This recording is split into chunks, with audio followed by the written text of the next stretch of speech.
Assalamualaikum warahmatullahi wabarakatuh. Ketemu kembali bersama saya, bersama Gus Mat sendiri. Semoga pertemuan kali ini akan bisa membawa manfaat bagi masyarakat di dunia akhirat, khususnya untuk saya dan untuk semuanya. Alhamdulillah, syukurlah, wa nikmatillah. Saat ini saya akan membahas sedikit tentang bagaimana caranya untuk agar kita itu mendapatkan rezeki yang halal, barokah, masyarakat di dunia.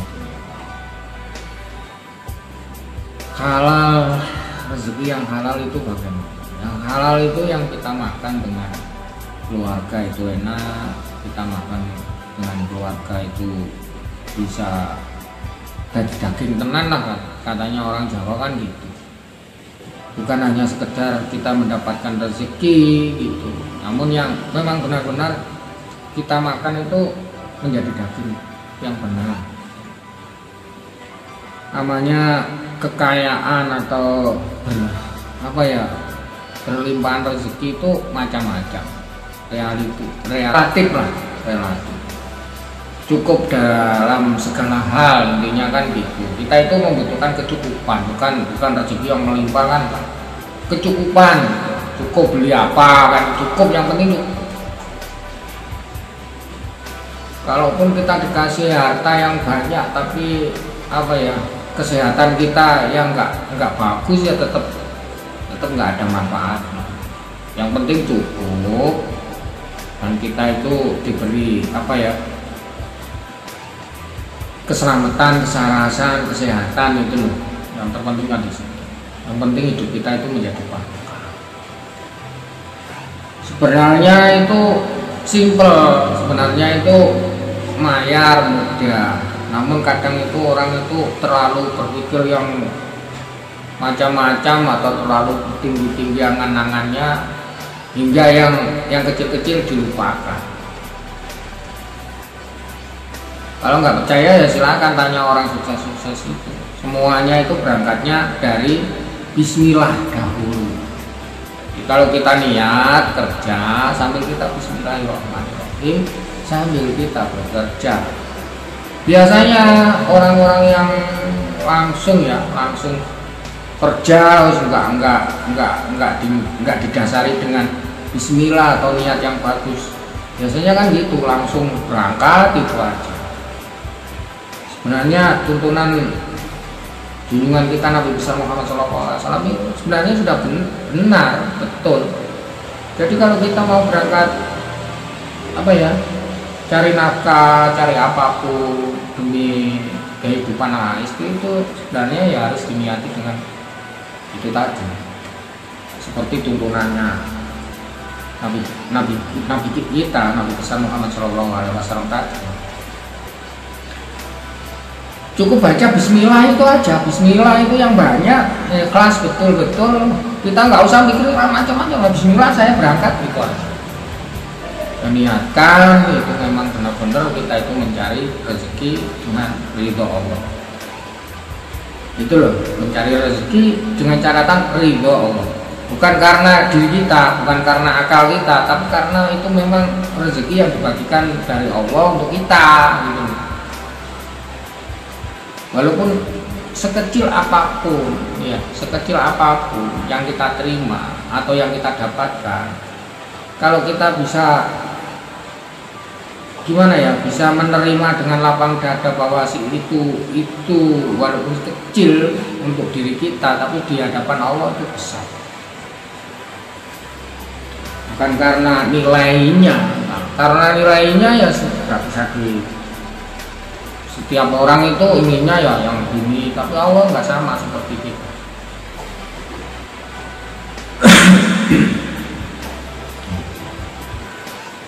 Satu contoh, nggak usah membayangkan yang macam-macam, bayangkan diri saya sendiri. Saya ini seandainya mau mengambil jalan pintas, bisa langsung itu bisa, tapi apakah itu akan barokah di kemudian hari? Sedangkan kita usianya sudah segini, kita mau cari apa sih gitu loh. Mau cari apa? Kaya, kayak yang bagaimana gitu. Usia kita itu sudah sekian, jadi kita itu yang penting keluarga kita itu agar di jalan yang benar sama Allah, dikasih kejembaran rezeki yang banyak, keselamatan, barokah, kan gitu.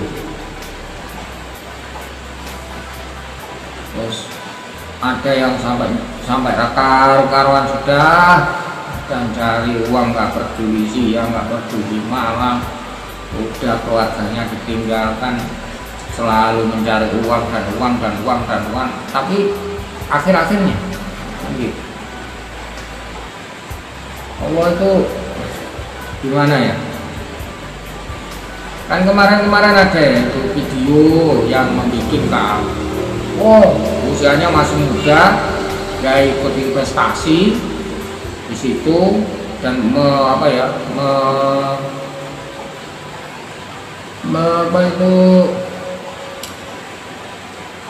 menawarkan investasi lah, dengan beli ini beli itu agar orang ini tertarik ikut dia,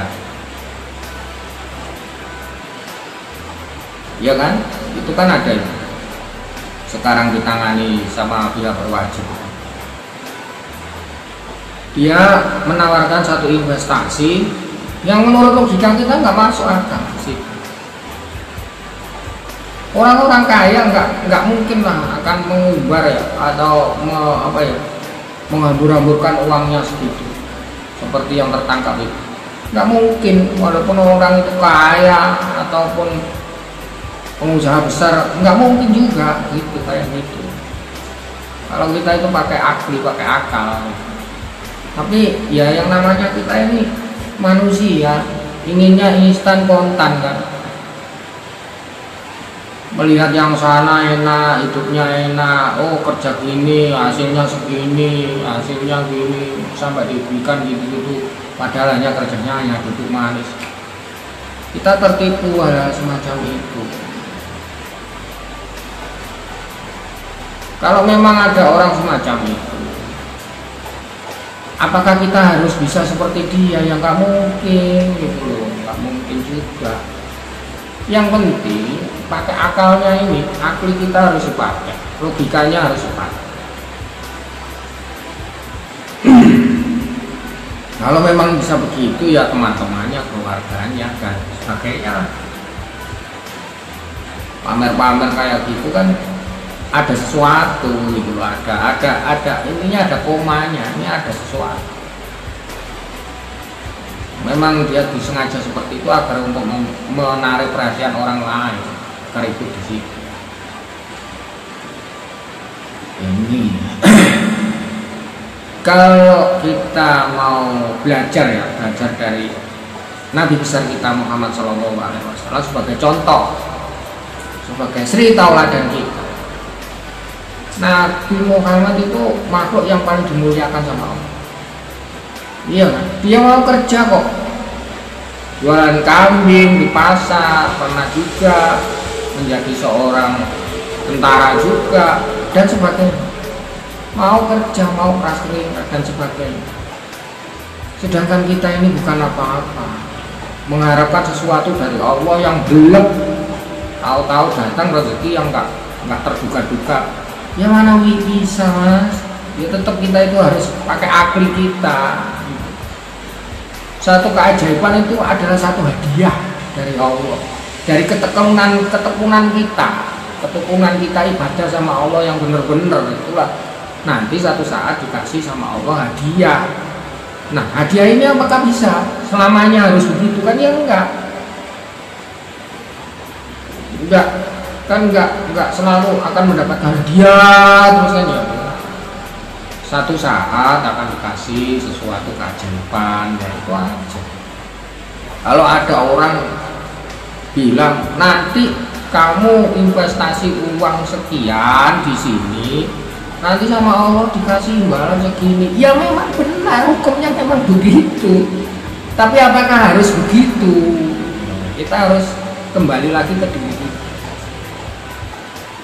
Apakah itu orang ini benar bilang begini? Ya memang dalam hukumnya memang benar. tapi logika kita kan nggak masuk. Ya jangan-jangan kalau hanya itu buat senjata saja, senjata untuk agar kita itu manut. Kalau sudah tahu begitu ya sudah, kita jalankan sendiri saja. Kenapa harus melewati orang itu? Apakah orang itu hebat? Apakah orang itu ya enggak, kan enggak gitu. Kayak yang berkedok pakai peci sudah di apa ya, yang apa itu, yang pengikutnya sudah ribuan, tahu-tahu di belakangnya nipu-nipu, ya kan? Banyak kan itu. Itu mencari dalil-dalil yang macam-macam lah agar orang atau apa ya, makmumnya ini manut,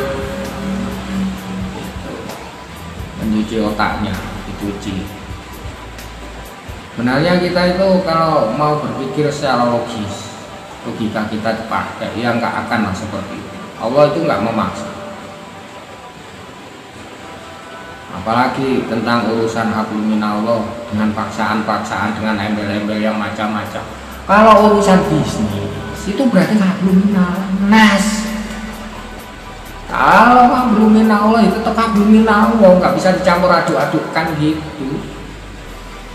Berarti kalau masih ada hubungan sama manusia, ya berarti masih ada apa ya, ada sesuatu yang tersembunyi, pasti ada kepentingan-kepentingan. Apalagi urusan uang, urusan harta, urusan duit, itu pasti ada kepentingan di balik itu. Itu jelas, ini sudah jelas. Karena apa? Manusia, setiap individu manusia itu pasti membutuhkan ekonomi, pasti membutuhkan kebutuhan. Nah, itu kebutuhan apa ya, kepentingan kita sehari-hari itu. Para urusan Allah ya Allah. Nah, orang-orang semacam yang suka tipu-tipu kayak gitu kok nggak takut gitu. Kayak ayat-ayat yang bisa dipakai untuk agar orang ini manut ke dirinya, itu seakan-akan hanya dibuat mainan, nggak takut. Ya kembali lagi, jari ini wong Jawa ki, wong slamet kuwi wong eling lan waspada. Wong sing eling lan waspada, siapapun dia, kita nggak boleh apa ya, apa ya, mudah tertipu dengan bacaan atau casing ataupun apa ya, gambaran orang tersebut. Karena apa? Itu bisa dipelajari gitu. Oh, saya harus pakaian seperti ini agar orang itu tertarik. Andaikan ini satu contoh, kita ini berpakaian compang-camping lalu kita itu berdakwah, apakah ada orang akan percaya? Nggak akan percaya gitu. Pasti dia akan memakai pakaian baju yang bagus, yang gamis lah atau apa, agar orang ini tertarik dengan gaya-gaya pembicaraan yang seperti ini, dikemas lah ya dengan sebaik mungkin agar orang itu tertarik, kan gitu. Dengan janji-janji manis, apalagi dengan embel-embel ini. Ya kalau ada orang-orang semacam itu ya kita tinggal gini aja, kita lihat dulu, kita pantau dulu. Itu kita pantau dulu, kita lihat di belakangnya ada apa. Walaupun dia membuktikan apapun, kalau intinya bisnis itu pasti ada untung dan rugi.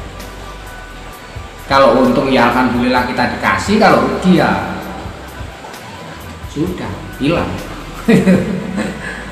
Itu ya, penting kita itu belajar berbisnis sendiri, penting karuan. Mending kita itu jualan apalah gitu yang asli, yang real, yang nyata.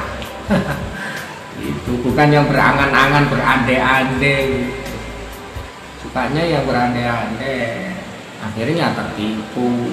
Nah, setelah tertipu nyalahno kono kene. Padahal diri kita sendiri yang harus disalahkan. Kenapa saya dulu harus ikut-ikutan semacam itu?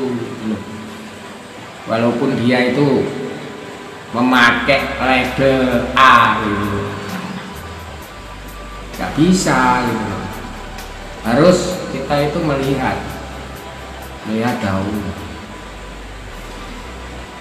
Ini setiap pengusaha ya, setiap apapun bisnis itu mesti diawali dari bawah, dari nol dulu. Harus kita mengerti tentang ilmunya dahulu. Nah, itu. Mengerti ilmu bisnis. Kita ingin bisnis tapi kita nggak ngerti ilmunya.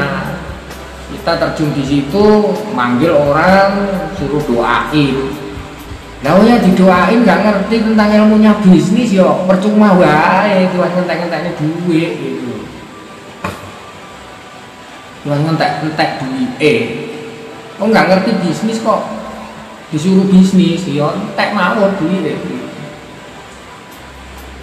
Kalau ingin bisnis ya harus mengerti ilmunya bisnis, ya gitu. Kalau guru agama atau guru ngaji terus tahu-tahu alih profesi apa ya berbisnis, bidangnya itu nggak sama gitu. Bidangnya agama ya kan, disuruh ekonomi, cocok enggak ya terserah lah jenengan lah yang bisa berpikir logikanya kan gitu. Ahli sepeda motor ya kan, ahli mekanik disuruh bidangi ahli bangunan, bangunannya mawut, sepeda motor mawut, ya harus ya mungkin ya ada lah bisa sedikit. Kalau harus dua-duanya dijalani yang mesti ada kuncinya, pasti itu katanya di manajemen ini atau dikelola orang lain. Nah kita ini yang ngomong itu nggak bisa mengelola kok disuruh mengelola orang lain, apalagi ini hubungannya dengan uang. Nah ini pasti ada kepentingan di situ. Ini harus kita ya yang terpenting niati dulu, bismillah ya Allah, saya minta rezeki sama Allah yang benar-benar, minta yang betul-betul sama Allah, jangan melalui ABCD, nggak usah, yang penting kita langsung ke Allah. Insya Allah kalau kita itu mau benar-benar minta sama Allah pasti dikasih, itu janji Allah kita seperti itu. Namun kita itu jangan tertipu dengan casing-casing semacam itu tadi yang saya contohkan di belakang. Miming atau agar kita itu agar kita itu manut sama dia dengan ngomong dan semacam-macam lah. Dah ikut ini nanti kamu gini-gini, dah ikut yang ini kamu akan gini-gini, dengan embel-embel seperti orang yang apalagi itu dikemas yang ngomong seorang yang sudah memiliki nama A gitu. Nah, itu tadi akhirnya di belakangnya kena kasus karena apa, bidangnya nggak sinkron, walaupun itu dikelola orang lain, tujuannya ke Allah tapi kan dilainkan ya wes disusupi karo yang lain-lain, kepentingan yang lain-lain itu pasti. Semoga ini menjadi edukasi kita agar kita itu waspada, kita itu waspada, selalu berhati-hati. Ya semoga kita selalu diberi jalan yang terbaik sama Allah, lalu dibimbing jalan yang terbaik untuk saya, untuk keluarga kita semua. Amin ya rabbal alamin. Terima kasih, ini hanya memberi edukasi agar kita itu jangan mudah tertipu dengan hal semacam ini. Kalau kita ingin untung ya kita harus sama-sama saling menguntungkan. Kalau kita berteman ya jangan menjadikan teman kita sebagai korban, ya harus saling lah, saling. Kalau ini jalan ya yang satu harus jalan juga, nggak bisa kalau yang satu jalan yang satu duduk, ya sudah kan gitu. Pokoknya sampean dodolan ya, sampean mau jualan lah, jualan. Orang lain suruh beli ke situ, beli ke tempatnya jenengan. Sedangkan jenengan dewe punya kepentingan nggak mau beli ke tempatnya orang itu, malah beli ke tempat yang lain yang nggak pernah ke tempatnya jenengan. Nah ini namanya nggak ngerti. Harus imbang, harus sinkron. Jadi sampean punya produk disuruh beli, sama nawarnya nang si A, sedangkan si A sudah mau beli ke tempatnya jenengan punya untung, tahu-tahu punya untung sama butuh sesuatu beli ke B. Apakah ini sinkron? Kan nggak sinkron. Sedangkan si B ini nggak pernah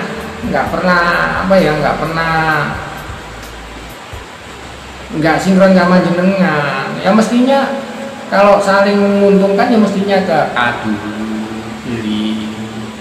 Oh saya dulu pernah dibeli ini ya, walaupun nggak enak dikit-dikit tapi kan saya mau beli juga. Nah, akhirnya orang sama-sama senang kan, walaupun itu nilainya nggak sama gitu, sama saling menguntungkan gitu. Nggak menangi dewe, gak sakarpe dewe, gak saenake dewe gitu. Nah, ini bukan menjadi indikasi kita agar kita itu lebih waspada, lebih bijaksana dalam menyikapi segala sesuatu. Jika ada tutur kata yang kurang berkenan, saya mohon maaf. Assalamualaikum warahmatullahi wabarakatuh.